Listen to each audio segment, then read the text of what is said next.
मस्तक है तो जनकपुर भी भगवान के मस्तक का तिलक है। पाशास्त्र पर भगवान के मस्तक का तिलक है जनकपुर, और भगवान जनकपुर में पधारे हैं। और जनकपुर में जब पधारे हैं तो विश्वामित्र जी ने राम जी का जो परिचय दे रहे हैं और ब्रह्म की चर्चा करते करते कहने लगे, पुत्रो दशरथस्य क्षत्रियो लोकविश्रुतौ दृष्टकामो धनो श्रेष्ठं यदेतत्पैः वर्तते। अरे जनक जी, आप जानते हैं ये कौन है? यह राम और लक्ष्मण राजा दशरथ के पुत्र हैं, जो विश्वविख्यात क्षत्रिय ऐसे दशरथ जी के सुंदर ये पुत्र हैं। और पुत्र तो है ही है, यह मेरे शिष्य भी हैं। और महाराज इस प्रकार सुमंगल में जब परिचय दिया है, विश्वामित्र जी ने परिचय दिया है जनक जी से। जनक जी से कहा विश्वामित्र जी ने कि राघव सरकार को वह धनुष दिखाया जाए जिस धनुष के द्वारा आपने सुंदर इतना बड़ा आयोजन किया, और धनुष वह धनुष हमें दिखाया जाए। उन्होंने कहा वो धनुष राम जी वहीं पधारे। विश्वामित्र यहाँ पे लिखा है कि विश्वामित्र जी कहते हैं कि राघव राघवेंद्र सरकार धनुष के पास नहीं जाएंगे। यदि धनुष को दिखाना है राघव सरकार को, तो धनुष को ही जो है तो राघव सरकार के पास लाना पड़ेगा। विश्वामित्र जी ने कहा कि धनुष जो है तो राघव सरकार के पास ही लाना पड़ेगा, राघव सरकार जो है तो धनुष के पास नहीं जाएंगे।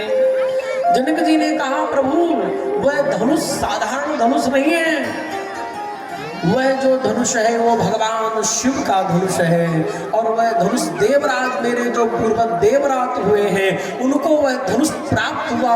और वह धनुष जो है तो मेरे महल में रखा हुआ था। एक दिन मेरी जो पुत्री उत्पन्न हुई, मेरी यहाँ पर सीता नाम की जो कन्या है वह उत्पन्न हुई। कैसे प्रकट हुई?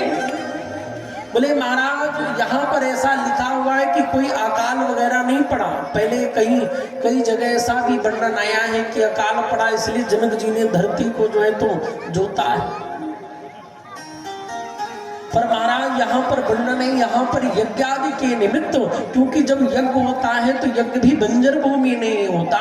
यज्ञ के पहले उस यज्ञ की भूमि का संशोधन करने के लिए, शोधन करने के लिए वहां पर भी हल से जोता जाता है। तो महाराज वह हल से जोता जा रहा था। उसी समय जनक जी यहाँ पर वर्णन करते हैं कि एक घड़े, और वो हल जो है एक घड़े से टकराया, उस घड़े के द्वारा मुझे यह पुत्री प्राप्त हुई जो अयोनिजा, जिसका नाम सीता रखा गया। सीता नाम क्यों रखा गया? बोले हल का जो नीचे का भाग होता है, जिससे जमीन खोदी जाती है, उसका नाम है सीता। उसका भी नाम क्या कहते हैं? संस्कृत में उसको सीता कहते हैं। तो सीता के द्वारा उसको भी उसके स्पर्श से उत्पन्न हुई, इसलिए इनका नाम सीता रखा गया। उसके द्वारा उत्पन्न हुई, इसलिए नाम सीता रखा गया महाराज।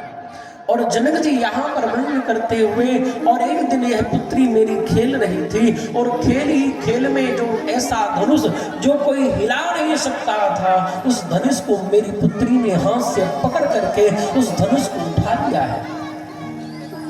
मैंने देखा यदि ये सुंदर अयोनिजा कन्या है, और यदि मेरी इस कन्या ने इस धनुष को उठा लिया है, तो जरूर भी यदि शक्ति उत्पन्न हुई है तो शक्तिमान भी कहीं ना कहीं उत्पन्न हुआ होगा। इसलिए उस समय मैंने यह प्रतिज्ञा की कि जो इस धनुष को तोड़ देगा, और तोड़ेगा कौन? बोले जो मेरी पुत्री से ज्यादा शक्तिमान होगा, वही जो शक्ति का स्वरूप के रूप में जो शक्तिमान जहां पर उत्पन्न होगा वही तोड़ सकता है। इसलिए उस दिन से मैंने यह संकल्प किया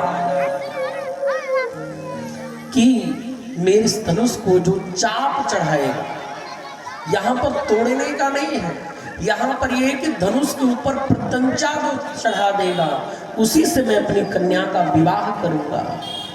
महाराज यहाँ पर सुंदर दिव्य वर्णन करते हैं। जनकस्या वचः श्रुत्वा विश्वामित्रो महामुनि धनुर्ददर्श रामाय इति होवाच पार्थिवम्। महाराज धनुष पे जो प्रत्यंचा चढ़ाएगा उसी के साथ में कन्या का ब्याह होगा, ऐसी मन में प्रतिज्ञा कर दी। और महाराज ऐसा कोई आयोजन नहीं है, यहाँ पर कोई ऐसा आयोजन नहीं है कि यहाँ पर कोई इस प्रकार से आयोजन रखा गया है। यहाँ पर एक धनुष रखा हुआ है और धनुष के साथ में महाराज इस सभा में एक घंटा लगा हुआ है। जिसकी इच्छा होती है धनुष उठाने की वह व्यक्ति आता है और घंटे को बजाता है और धनुष को बल पराक्रम अपना करके चला जाता है और धनुष को उठा करके चेक करता है कि भाई ये मुझसे उठेगा कि नहीं। पर महाराज जितने भी आते हैं धनुष को उठाने के लिए, पर वो क्या करते हैं, बोले महाराज धनुष उठाने के बाद फिर धनुष को प्रणाम करते हैं। भाई अपने देवताओं को प्रणाम कब करें, बोले कार्य के पहले प्रणाम किया जाता है। गणेश जी की पूजा कब होती है, भले कोई कार्य प्रारंभ करना है उसके पहले गणेश जी की पूजा हो रही होती है। पर यहाँ पर जितने भी राजा आते हैं वह सभी राजा क्या करते हैं, बोले महाराज धनुष को पहले उठाते हैं और जब धनुष नहीं उड़ता तब धनुष को प्रणाम करते हैं और फिर जाते हैं। और महाराज यहाँ पर सुंदर दिव्य 5000 सैनिकों को योद्धाओं को लगाया गया और 5000 योद्धाओं के द्वारा महाराज धनुष को खींच करके लाया गया। तो आप कहोगे भैया रामायण में लिखा है कि 10,000 योद्धा जो है तो धनुष को नहीं उठा पा रहे थे, तो क्या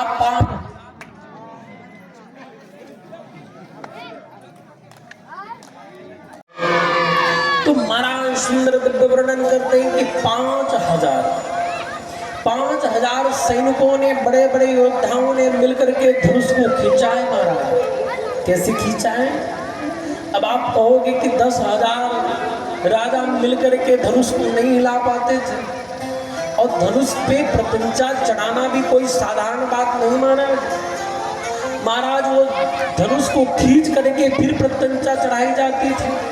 अब मान लीजिए कभी धोखे से मान लीजिए प्रत्यंचा ना चढ़ी और धनुष जो है तो ऊपर जैसे हटा तो गर्दन में लगा तो कितने लोगों की गर्दन भी गोविंदाय नमो नमः हो जाती थी। इसलिए धनुष वो कोई साधारण धनुष नहीं था, यहाँ तो उठा ही नहीं पा रहे थे।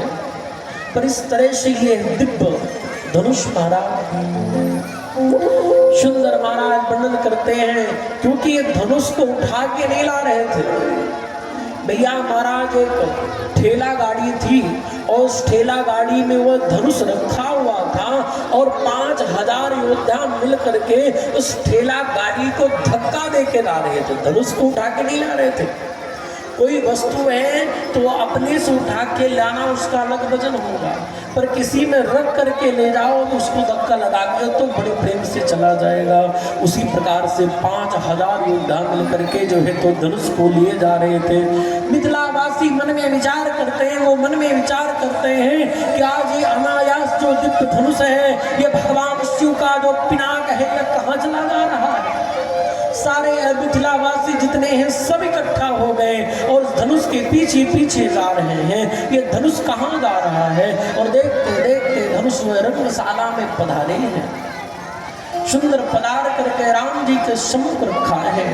वह धनुष बड़े बड़े योद्धा आते हैं, बड़े बड़े शव आते हैं और महाराज बैठे हुए हैं।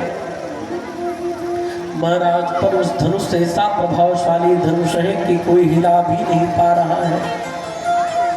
और उसी समय बंदीजन नारायण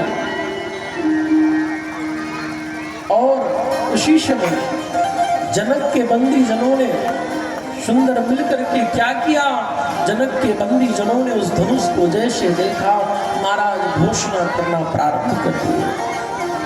और महाराज बड़ी बड़ी घोषणाएं करते हैं कि भैया इस धनुष के पास नहीं आना कोई, क्योंकि यह जो धनुष है ये कोई साधारण धनुष नहीं है।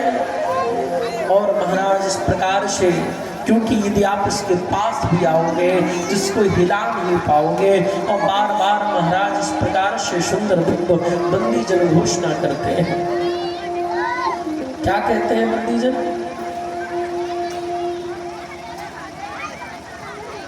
राम राम राम राम हो नृप मुझे बल विदो से वेदनो राव करुवे कठोरे विदित सब खाओ नृप मुझे बल विदो से वेदनो राव करुवे कठोरे विदित सब खाओ। रावण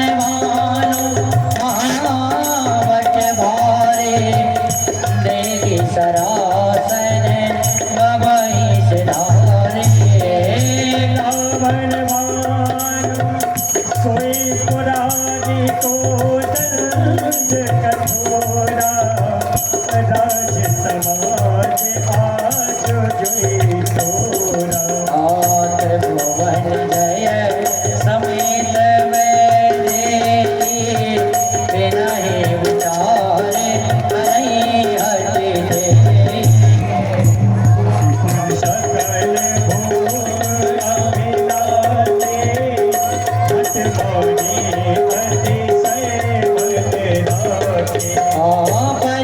हटे उठे अकुलाई चले इष्ट देवन